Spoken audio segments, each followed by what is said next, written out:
As a comparative analysis, you can ask the same question to both the Persian Gulf War and the Vietnam War.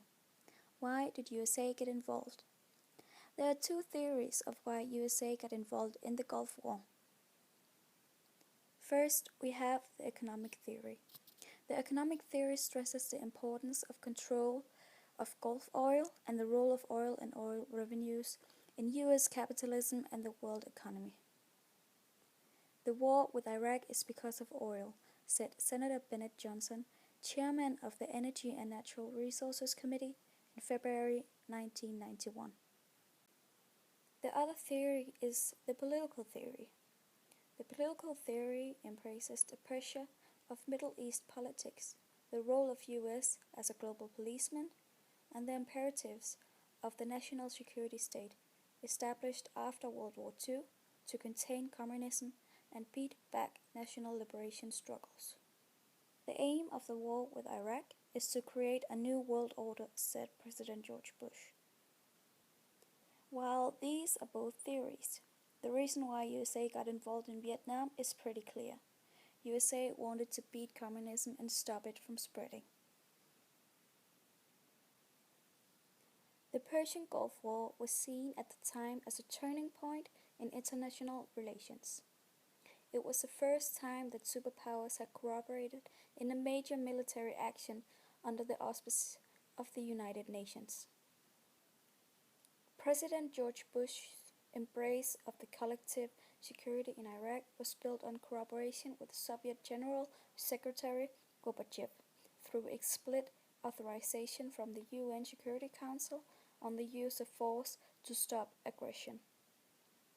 At least rhetorically, George Bush couched the intervention in terms of strict adherence to international law. Stopping Iraq and Kuwait was meant to set an example, to use the UN whenever possible to establish international rule of law. Of course, US national interests were supported. Oil was at stake. This explained why the emerging post-Cold War cooperation started in the Gulf.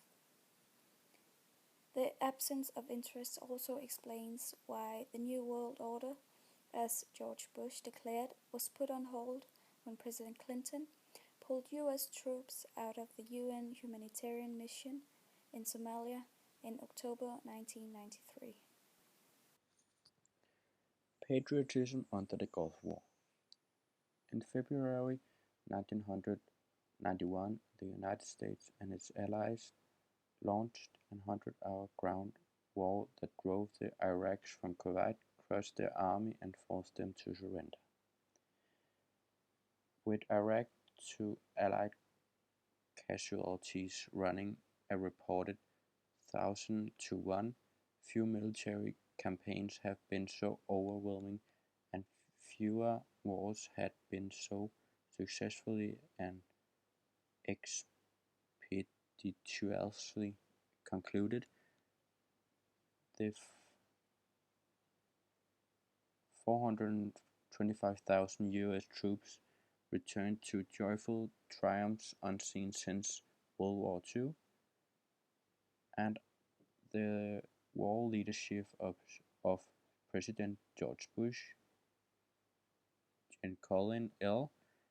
Powell and Allied Commander Gen. H. Norman Schwarzkopf received an accolades of a proud nation.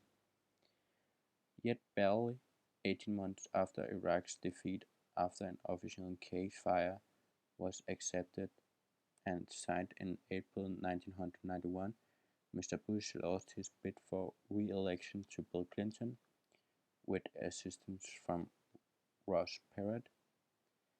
And today, the Gulf War seems like a distant, fading, and not too relevant memory for the American, and an event that, in our rear view mirrors, appears smaller and more distant than it really is, says some of the citizens in America. After a decline in support for the American military in the 70s, 80s, and the 90s, and the early 90s saw a resurgence of patriotism and support for the armed force and American military intervened in Central America and the Middle East during the period, with the largest conflict coming in the Persian Gulf. During the same era, the military witnessed an expansion of women's roles, but these changes were hard fought. In the 70s and 80s, as a women's army corps,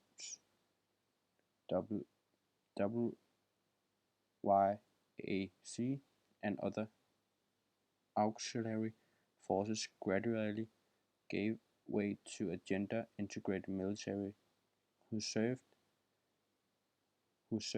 felt as if they were fighting a war in a time of peace. The US citizens had a big patriotism and faith in the US Army in the Gulf War. The UN The UN's role in the Gulf War was to stop Iraq's invasion of Kuwait.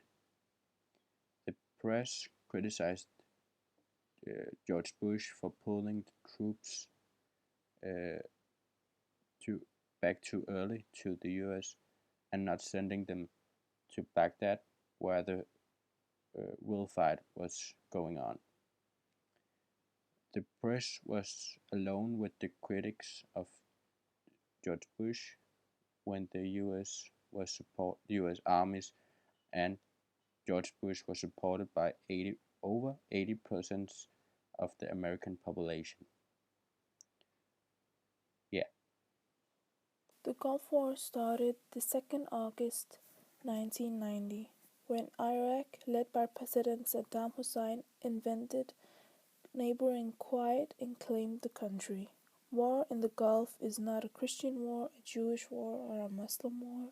It's a war of justice, said President George Bush in a speech on November 1991.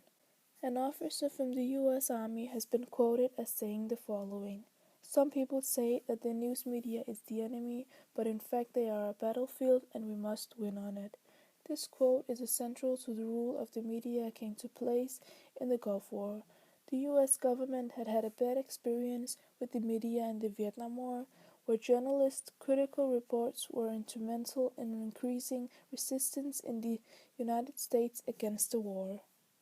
The Army's leadership knew from here that the media's power was great, and the lesson was that it could verify information, it could influence public opinion at home. The media got their information from the political and military leaders on both sides. Only information they thought was important to the public, and also the opposing opponent to influence public opinion and the military strategies. The whole war was made apparent in public.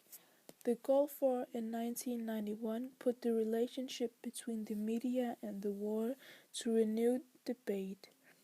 It has always been considered central to have the media as a part in the war.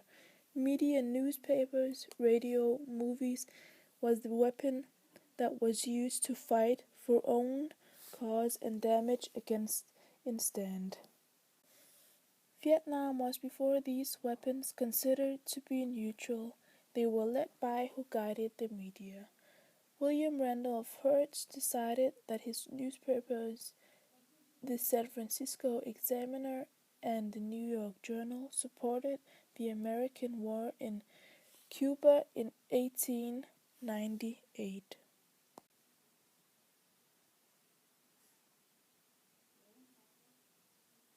Being produced. The media's development changed people's use of the media themselves, which posed new demands for control of content.